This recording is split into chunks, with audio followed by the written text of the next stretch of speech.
अस्सलामुअलैकुम जी, कैसे हैं आप सब। उम्मीद करती हूँ आप सब ठीक ठाक होंगे, खैरियत से होंगे। वीज़ा रश की एक नई वीडियो में एक नए टॉपिक के साथ आप सबका वेलकम है। अच्छा जी स्टूडेंट्स, आज की जो वीडियो है वो इस बारे में होने वाली है, जिन स्टूडेंट्स ने अभी तक अपना वीज़ा फाइल लॉन्च नहीं की है तो उनको पता चल जाए कि भाई कौन कौन से डॉक्यूमेंट्स चाहिए होंगे, कौन कौन से आपको डॉक्यूमेंट अटेस्ट करवाने हैं, नोटरी करवाने हैं, कहाँ से करवाने हैं, कितने में करवाने हैं। तो ये सब इन्फॉर्मेशन इंशाल्लाह मैं आपको इस वीडियो में कवर कर दूँगी। तो अगर ये पार्ट 2 बनाना पड़ा तो उसका ये मतलब है कि भाई मेरे फ़ोन में स्पेस नहीं है, फ़ोन का रोला है। अच्छा, तो स्टूडेंट सबसे पहले मैं आपको बताऊंगी कि जब भी आपने ये फाइल करनी है तो आपने सबसे पहले जो सबसे मेन चीज़ है वो ये है कि when you are applying for student visa do not attach as one documents as you feel like, ठीक है। और एंड फील रेलिवेंट, अगर आपको लग रहा है कि भाई ये भी लगा देना चाहिए, वो भी लगा देना चाहिए, तो आपने बिल्कुल भी ऐसा नहीं करना। Just attach those documents which are mentioned by DHA। उनकी ऑफिशियल वेबसाइट पर लिखा होता है कि भाई ये डॉक्यूमेंट्स अपना वीज़ा फाइल करते हो कि सिर्फ वही आपने फाइल आपने अटैच करने, डॉक्यूमेंट्स आपने ज़्यादा अटैच नहीं करने।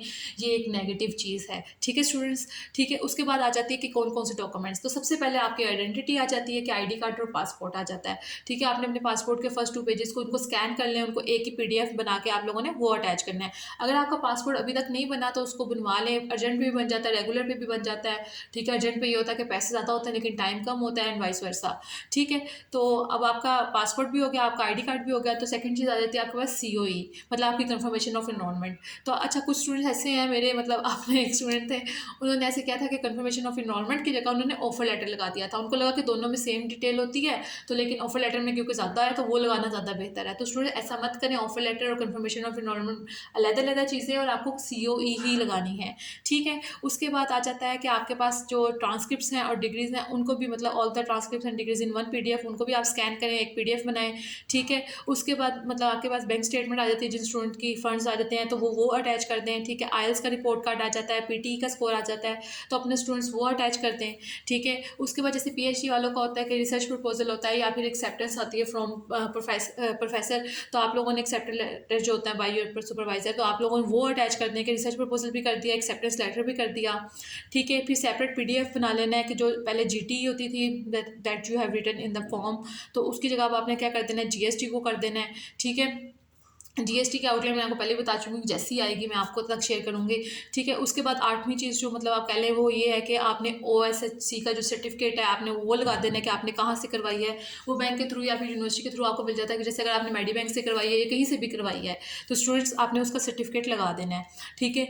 फिर आपके पास नेक्स्ट चीज़ है रिज्यूमे रिटर्न इन ऑस्ट्रेलियन टेम्पलेट, अपनी रिज्यूमे ऐड कर दें। जो ऑस्ट्रेलियन टेम्पलेट है वो गूगल पे अवेलेबल है, वहाँ से जाके देख सकते हो, ठीक है। उसके बाद then if you have valid visa of any country, मतलब लाइक अगर इसके अलावा ऑस्ट्रेलिया के अलावा आप कहीं किसी और कंट्री का आपके पास है, scan the pages and attach, वो भी आप डॉक्यूमेंट जो मतलब है वीज़ा वो भी आप अटैच कर सकते हो, ठीक है। फिर पब्लिकेशन लिस्ट आ जाती है।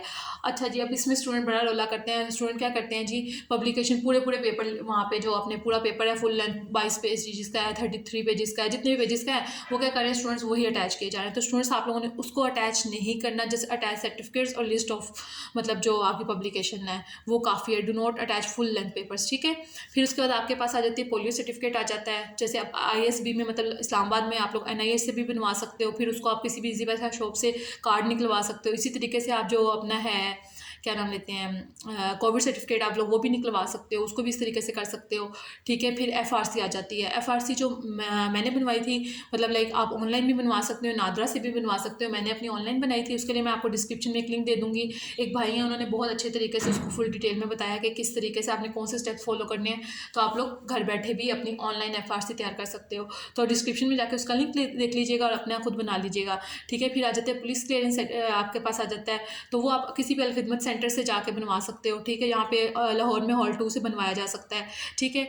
उसके बाद आ जाते हैं फॉर्म 1221 और फॉर्म 80, ठीक है। तो इसकी तरफ आप लोगों ने देखना है, ये फॉर्म्स लेने हैं। फिर उसके बाद आ जाता है कि भाई आप आपने कौन कौन से डॉक्यूमेंट्स से नोटरी करवाने हैं। स्टूडेंट्स में अपनी स्पीड इसलिए थोड़ी तेज़ रखती हूँ कि एक तो बोर ना हो जाए, मतलब दरमियान में बातें शातें ना उस तरीके से फ़ौरन बस काम की बात और ख़त्म हो जाए। हालांकि मुझे बातें करना बड़ा पसंद है आप लोगों से, लेकिन एक फ़ोन की स्पेस ही नहीं होती मेरे, पता नहीं क्या इशू है।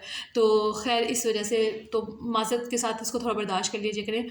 अच्छा, अब नोटरी करवाने कौन से, आपने डिग्रीज और अपनी ट्रांसक्रिप्ट्स और पासपोर्ट करवाना है, ठीक है। इनकी कॉपीज़ ले जाएँ, उनसे नोटरी करवा लें। किसी भी आप स्टाम्प वाले पेपर, स्टाम्प पेपर जो शॉप होती है उसके पास, या चैम्बर लॉ वाले उनके पास जाते हैं तो वो आपको क्या करेंगे, इसकी नोटरी कर देंगे, ठीक है। 50 रुपये लेते हैं पर पेज या 30 रुपीज़ पर पेज लेते हैं, ठीक है। फिर कुछ जगह से HEC से करवाना पड़ता है, समटाइम मोफा से करवाना पड़ता है, तो आप वहाँ से करवा सकते हैं। ठीक है स्टूडेंट्स, तो ये था। फिर इसके अलावा मैं आपको कहूँगी कि आप जब फाइल अटैच कर रहे हैं तो make sure to name each document according to its relevancy. मतलब एग्जांपल के तौर पे अगर OSHC है तो आपने document should be named as OSHC। ठीक है, ऐसे नहीं हो कि रिज्यूमे अंदर और बाहर आपने कोई नाम नहीं दिया, भाई कोई पिक्चर लगाई तो व्हाट्सएप फोटो आ रहा हुआ है, तो इस तरह नहीं करना। तो स्टूडेंट ये थी एक छोटी सी वीडियो। अगर वीडियो पसंद आई हो तो वीडियो को लाइक कीजिएगा, कमेंट कीजिएगा, शेयर कीजिएगा और subscribe to my channel please student, subscribe to my channel. Thank you so much. अपना बहुत सारा ख्याल रखिएगा। फिर मिलेंगे एक नई वीडियो में एक नए टॉपिक के साथ। तब तक के लिए अल्लाह हाफिज़, टेक केयर।